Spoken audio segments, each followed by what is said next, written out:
2NURFM.com, a broadcast service of the University of Newcastle. And it is for the final time that we welcome to the studio, but only for this year. Don't panic, folks. He'll be back next year. Director of the Tom Farrell Institute for the Environment at the University of Newcastle, Professor Tim Roberts. Hey, Tim. Hello, Meryl. I didn't want to scare you then. Not for the final time. You're coming back next year, I will. I think I get a break of a few...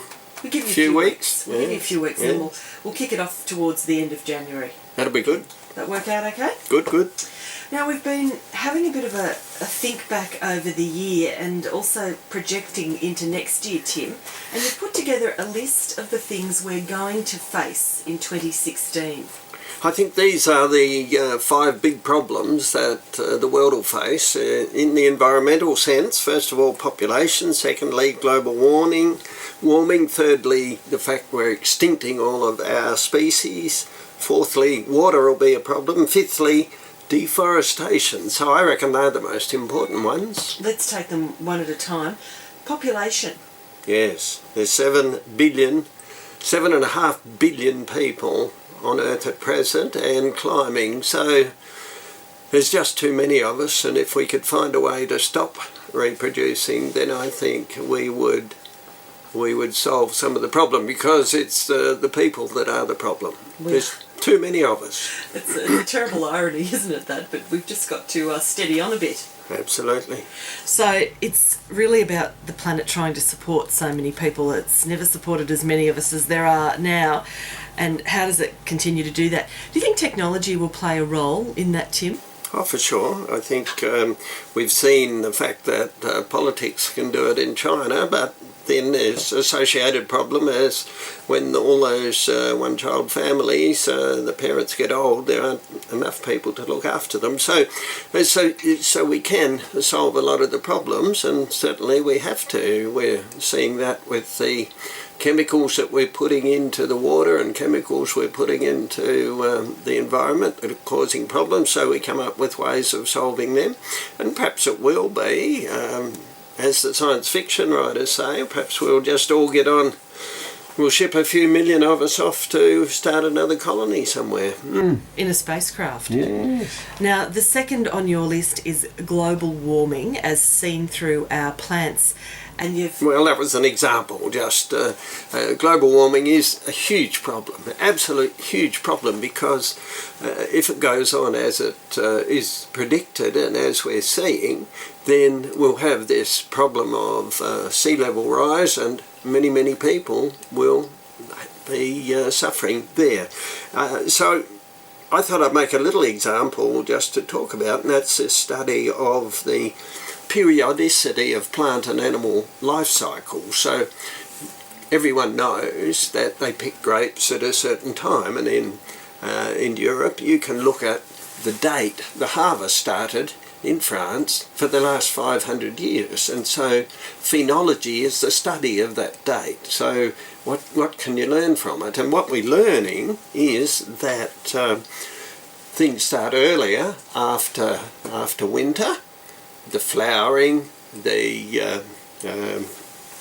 everything starts earlier and finishes later. So what we've seen is that the growing season has extended by about 3.3 days per decade. So that's an indicator that that we're getting a global warming. So phenology, it's a great thing to study. It's very interesting, and you've sent me a lovely little piece on phenology that was written by Kevin MacDonald, who was a lecturer here indeed at the University of Newcastle. He's still an avid gardener and a keen volunteer at the Regional Botanic Gardens. You're right. I'll pop that up on the website as soon as we can. Eva's not here today, but when she gets back tomorrow we'll pop it up so that people can read it, because it is really interesting, this study of the periods of plant growth and how they have changed over the years. If I could just jump in there, what I think we all ought to say to our grandchildren, or any kids who are young, say, start writing down when a particular event occurs, when you see the first butterfly, when you see the first rose, when you see the wattle coming out for the first time. The wattle comes out for the first time, a particular species, and then write it down every year. And by the time you get to 50, 60, 70 years old, you'll have this fantastic phenological record, and that will be worth something. Plus, it's a wonderful teaching tool because it's a way of monitoring what's happening in the world. It's very interesting. And the other point is the extinction and loss of our biodiversity. Yeah, that's happening. We are doing that more so than perhaps ever in history. We've had 5 extinctions before, and we know about the dinosaurs suddenly disappeared in a mass extinction. Well, humans are doing one now, and it's called the 6th extinction. And what's happening is every time we exterminate one species, there's a knock-on effect of the loss of that species in the food chain, which in turn upsets other ecosystems. So you never know when we might need these animals and plants in the future, and the more we extinct, then the less there are for our kids, our grandkids and so on, to future generations to have and perhaps to use, because they might generate new antibiotics and so on. Yes, indeed. Now, water, that's 4th on your list. Yeah, I just had a quick rundown on the latest on the website about water, and indeed it's predicted that by 2050, 2/3 of all humans on this planet, and remember I said there was 7.5 billion, it's going to be perhaps 8 billion by 2050, 2/3 of them won't have access to clean water. That is a massive problem, isn't it? Or even water itself. Now, number 5 on the list, deforestation since 1990. Yeah, I just wanted to make a plea for everybody to think about trees, because I've been interacting with a lot of scientists recently who are convinced that if we could grow enough trees on the planet, we would be able to cool the planet, and we would be able to rehydrate the planet, and we would be able to stop a lot of the problems of global warming.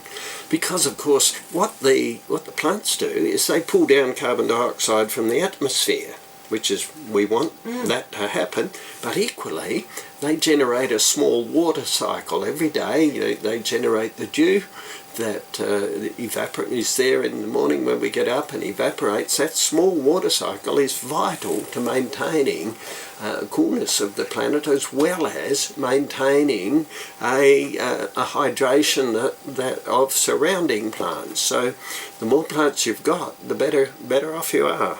So I suspect therein lies the key, and if we were looking for one piece of good news out of that rather disturbing list, it is if you plant trees and get involved and plant plants, we can make a substantial difference. Absolutely. It is the key, I think, and it's a way that's been tested for the last sort of 2.5 billion years. Wonderful. So buy someone a tree for Christmas and encourage them to plant it. I'm going to go and plant trees all through my holidays. Fantastic. You've inspired me, Tim, as you have all year. Thanks so much for your wisdom and your entertainment. You're just a master at being able to bring environmental issues to the masses and help us all try and solve some of these big problems. Professor Tim Roberts, thanks for a great year, and we'll catch you next year. Meryl, could I also say thanks to you and the crew here at 2NUR. It's a great pleasure to come down, and thanks to all those people out there who listen to me and to 2NUR. The university does a fantastic service, I think, in running this radio station, and I hope everybody supports it strongly.